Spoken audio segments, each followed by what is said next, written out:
Alderiques 2.0. El mundo dende Asturias.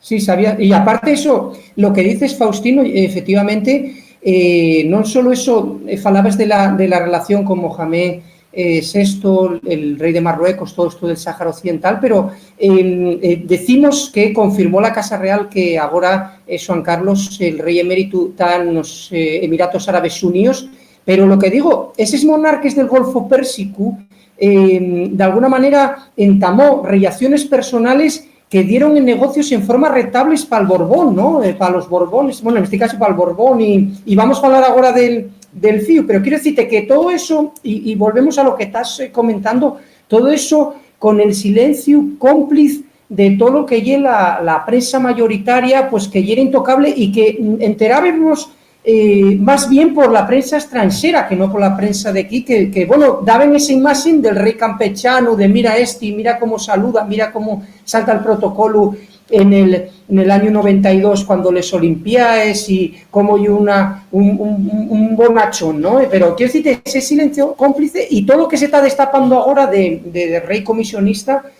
ahora precisamente, justamente, y el tema esto de estos negocios que tienen esas relaciones comerciales con todo lo que son esas monarquías del Golfo Pérsico y esas comisiones que sacaba por petróleo, etcétera, etcétera, ¿no? Y eso todo tapecido, todo que no existía, ¿no?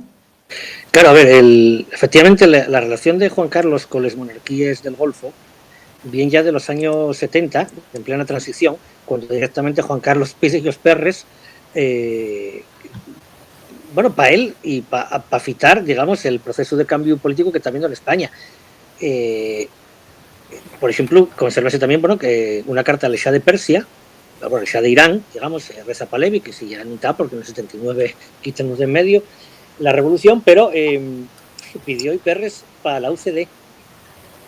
Claro. Y parece ser que el Shah dio 10 millones para la UCD, pero para la UCD llegó uno.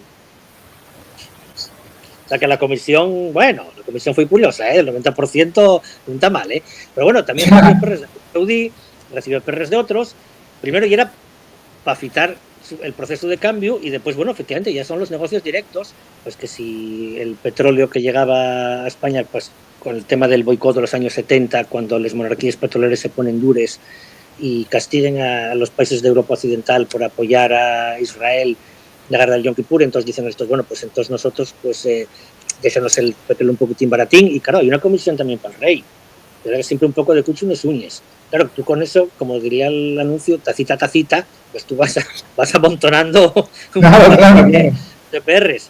Claro, después está el famoso AVE a la Meca, 9.000 millones. 9.000 millones, claro, una comisión de 9.000 millones, una comisión simplemente del 2%, que yo no sé de cuánto fue, pero una comisión del 2% ya son 180 millones. Sí, 180 millones de euros, estamos hablando. Claro, de euros, obviamente. No, una barbaridad de perres. Claro, entonces, sabíase cuánta ya que los empresarios dábense bofetones por ir con Juan Carlos cuando iba de viaje oficial porque iban a hacer negocios y que sabían que tenían que pagar para ir de viaje, para que el rey después los presentara al emir de Dubái o al de Qatar o al reyón de Arabia Saudí o al que fuera, y después encima si había el contacto llegaba a un puerto y había ese negocio fructificaba, había otra comisión más. Sí.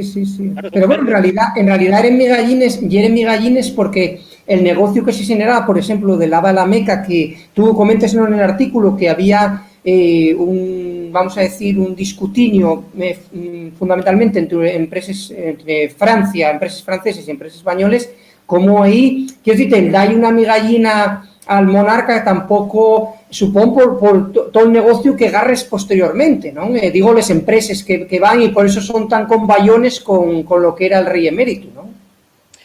Sí, bueno, yo concretamente el AVE a la Meca, ahí en el artículo no lo menciono, pero sí, efectivamente, había una empresa francesa, que era también la que estaba ahí en apoyo al ramo, vamos a decirlo así, y resulta que, bueno, pues ahí sí que debió de influir la campechanía, vamos a llamarlo así, de Juan Carlos, que me dio para que el gobierno saudí diera la concesión a la empresa española. Claro, evidentemente eso págase, y págase bien.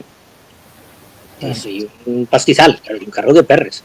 Bueno, Y eso diose per décades. Claro, el Xenru, el prove, pensó que, bueno, joder, se lo fai mi suegro, no voy a hacerlo yo. Pero que no voy a hacerlo yo, claro. Porque lo que hizo Urdangarín, en comparación con Juan Carlos, esto es como agarrar 3 piruletes de un kiosco. Claro. Y no les pagar, básicamente, y eso en comparación. Entonces, bueno, pero hay que hacerlo. Hay que hacerlo, y sobre todo porque coincidió con la crisis económica. Y ahí fue cuando se rompe cuando Francia la leyenda rosa, y es cuando coincide la crisis de 2008, y entonces este país tan tremendamente tolerante con la corrupción descubre que, oh Dios mío, los políticos roban. Y entonces al mismo tiempo aparece, bueno, destápase tanto lo de Urdangarín como que a los 6 meses cacen a este, bueno, cacen, sí, el cazador cazado, ¿no? Que lo cacen en Botsuana cazando elefantes con la querida.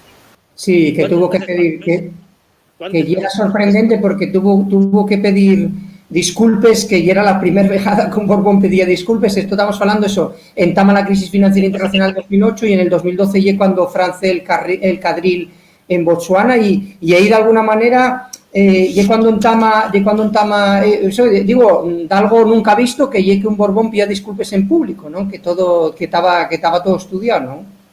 Sí, a ver, un rey nunca pide disculpes, y los Borbones, bueno, que nunca se equivoquen, ¿para qué les van a pedir? Pero bueno, efectivamente, eso fue en sí mismo, claro, fue una metedura de pata. A ver, no y que fuera metedura de pata, fue que esta vez la prensa contolo, porque cosas como esta ya pasaron muchas veces. Lo que pasa es que no se falaba de ello, pero claro, como era la crisis, y bueno, de repente ahí abrióse una resquiebra, y por ahí entró la noticia, y entonces, bueno, ahí, claro, pues fue una operación, intento mediático de intentar salvar la cara lo mínimamente posible, teniendo en cuenta lo que estaba cayendo con el tema de Urdangarín. Síguenos en el nuestro Twitter, Facebook y Instagram, @alderiques.